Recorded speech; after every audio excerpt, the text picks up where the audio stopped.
అందరికీ నమస్కారం అండి. సర్వసాధారణంగా వచ్చే కండరాల్లో నొప్పులు, బోన్, జాయింట్లో వచ్చే నొప్పులకి వైటమిన్ డి ఎంతవరకు కారణమవుతుంది అనేది ఈ మధ్య తరచుగా అందరూ వెబ్సైట్లో సెర్చ్ చేస్తున్నటువంటి సాధారణమైన ప్రశ్న. అయితే సూర్యరశ్మిలో పుష్కలంగా ఫ్రీగా లభించే వైటమిన్ డి బాగా తక్కువైన సందర్భాల్లో అది ఖచ్చితంగా బోన్ పెయిన్ని, జాయింట్ పెయిన్ని, మజిల్ పెయిన్ని కలుగజేస్తుంది. ఎవరికైనా 3 వారాల కన్నా ఎక్కువ కాలం పాటు జాయింట్ పెయిన్స్ కానీ, మజిల్ పెయిన్స్ కానీ ఉన్న వారిలో మజిల్ పెయిన్తో పాటుగా లో మూడ్ ఉండడం కానీ, ఉత్సాహం తక్కువగా ఉండడం కానీ, ఫెటిగ్ ఉండడం కానీ ఉన్నట్లయితే వారు ఖచ్చితంగా వైటమిన్ డి టెస్ట్ చేసుకోవటం మంచిది. అయితే వైటమిన్ డికి సంబంధించిన రిసెప్టార్స్ మజిల్స్లో ఎక్కువగా ఉంటాయి. అవి కాల్షియం అప్టేక్ తగ్గినప్పుడు బోన్ డెన్సిటీ కూడా తగ్గించడం జరుగుతూ ఉంటుంది. బోన్స్ సాధారణంగా ఆస్టియోపోరోటిక్గా వీరిలో మారిపోతూ ఉంటాయి. స్ట్రాంగ్గా ఉండాల్సిన క్యాలస్ ఫార్మేషన్ బోన్ గుల్లబారిపోతూ ఉంటుంది.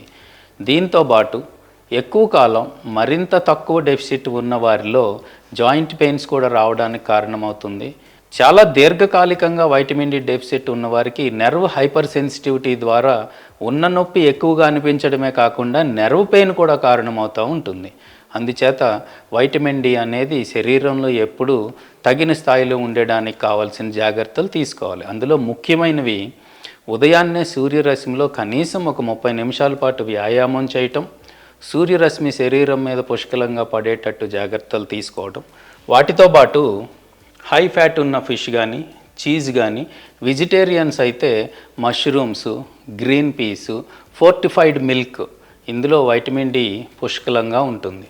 తప్పని పరిస్థితుల్లో రోజుకి 1000 లేదా 2000 నానో యూనిట్స్ ఉండేటటువంటివి ప్రతిరోజు తీసుకోవడము, లేదా వారానికి ఒక్కసారి 60,000 ఇంటర్నేషనల్ యూనిట్స్ ఉన్న వైటమిన్ డి సప్లిమెంట్స్ని ఒక 6 నుంచి 12 వారాల పాటు వైద్యులు సూచించిన విధంగా వాడుకోవడం ద్వారా వైటమిన్ డి డెఫిసిట్ నుంచి మజిల్ పెయిన్స్, జాయింట్ పెయిన్స్ రాకుండా మనల్ని మనం కాపాడుకోగలుగుతాం.